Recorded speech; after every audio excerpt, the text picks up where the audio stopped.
नमस्कार दोस्तों, चलिए आपका स्वागत है इन्फो एंड फाइबर पे। आज मैं बात करूंगा अग्निवीर मामले को लेकर के। अग्निवीर मामले में इतना ज़्यादा घमासान क्यों मचा हुआ है।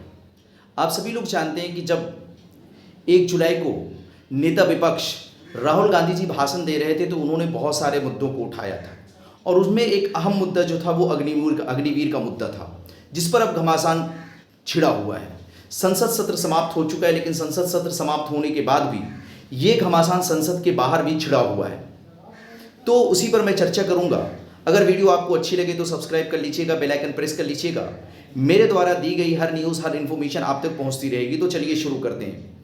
जैसा कि हम सभी लोग जानते हैं कि जब 1 जुलाई को नेता विपक्ष राहुल गांधी जी भाषण दे रहे थे तो उन्होंने अग्निवीर के मुद्दे पर साफ तौर से उन्होंने ये कहा था कि भाई अग्निवीर जो लोग भी उसमें उनकी डेथ होती है तो उनको शहीद का दर्जा नहीं दिया जाता, और सीधे तौर पे उन्होंने ये कहा था कि कोई कंपनसेशन नहीं दिया जाता। और उसमें उन्होंने एक कहानी सुनाई थी पंजाब के एक शहीद की, जिसमें उन्होंने कहा कि पंजाब के अजय सिंह से मेरी मुलाकात हुई, उनके परिवार से मेरी मुलाकात हुई और उनका ये कहना हुआ कि मुझे केंद्र की तरफ से कोई मुआवजा नहीं मिला।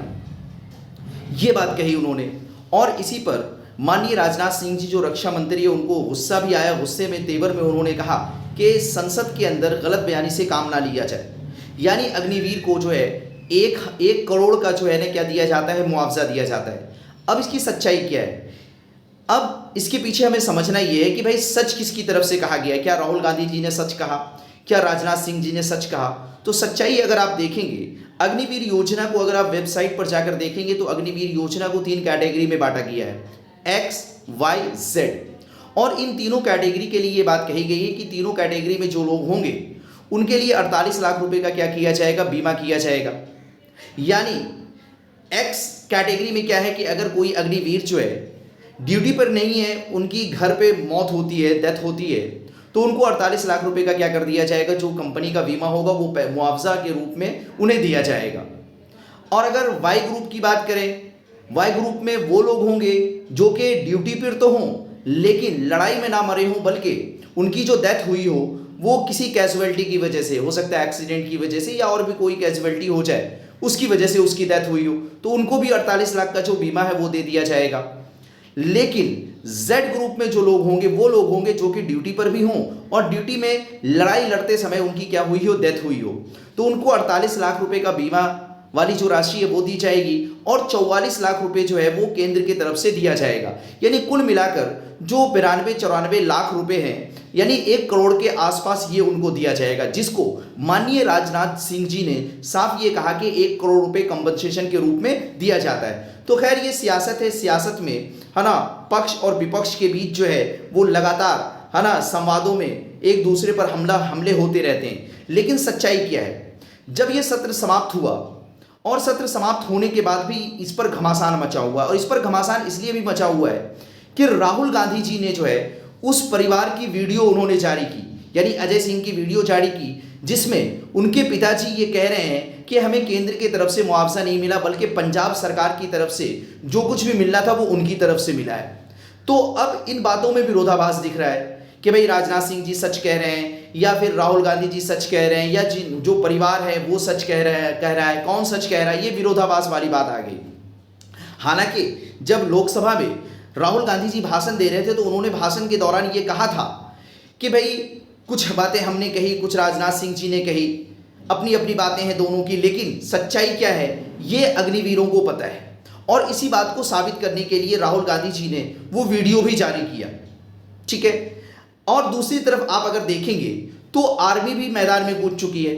आर्मी का ये कहना है, उन्होंने भी ट्वीट करके ये कहा है कि 98 लाख रुपए जो है ना उस परिवार को क्या कर दिया गया है, पेड कर दिया गया है। तो इन तमाम बातों में अगर देखें तो बड़ा विरोधाभास दिख रहा है, ठीक है, कि कौन सच बोल रहा है कौन झूठ बोल रहा है ये बात ही नहीं समझ में आ रही। लेकिन मेरा मानना है, मेरा ये कहना है, मेरा पॉइंट ऑफ व्यू ये है कि चाहे जो हो, लेकिन सच्चाई ये है कि अग्निवीर के लिए जो सरकार की तरफ से जो मिलना चाहिए वो मिल नहीं रहा। भाई दूसरे लोगों को देखें, अगर आप उसी आर्मी के अंदर जो कि परमानेंट है ना, उनको जब शहीद उनकी जब डेथ होती है तो उनको शहीद का दर्जा दिया जाता है है ना, अच्छा खासा मुआवजा दिया जाता है, लेकिन इनको जो 1 करोड़ मुआवजे की बात कही गई है उसमें भी कहीं ना कहीं 48 लाख रुपए जो है वो ये रुपए हैं जो कि सरकार ने उनके नाम का बीमा किया है, यानी मिला जुलाकर इनको 1 करोड़ की बात कही जा रही है, समझिएगा, है ना।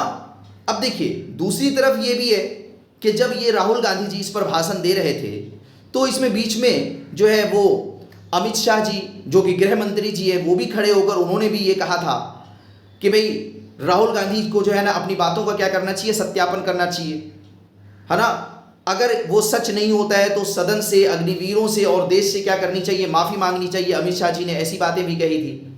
लेकिन दूसरी तरफ ये भी कहा जा रहा है कि माननीय ओम बिरला जी जो स्पीकर हैं उन्होंने राहुल गांधी के स्पीच को क्या कर दिया, एक्सपंज कर दिया है। एक्सपंज का मतलब होता है यानी जो स्पीकर महोदय जी होते हैं वो जिस स्पीच को चाहे तो वो रिकॉर्ड में रखें और जिसे हटाना चाहे, कट कर देना चाहे वो उसे कट कर सकते हैं, ये उनका अधिकार है। लेकिन जब सत्यापन की बात हुई तो वो जब रिकॉर्ड में होगा तभी तो उसका सत्यापन होगा कि सच किसकी तरफ से बोला गया है। तो माननीय ओम बिरला जी ने जो है पहले ही उसे हटा दिया, तो जो इस पर और घमासान हो सकता था, सच और झूठ की लड़ाई जो सामने आ सकती थी, वो अब तो रिकॉर्ड में है ही नहीं, तो उस पर तो सत्यापन होगा नहीं, समझिएगा।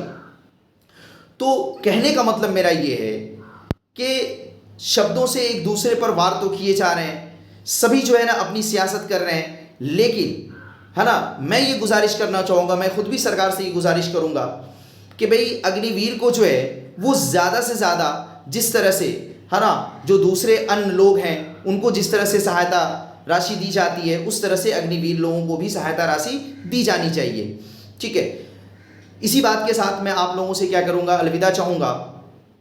तब तक के लिए नमस्कार, अगली मुलाकात तक के लिए आपका दिन मंगलमय हो। Okay, thank you.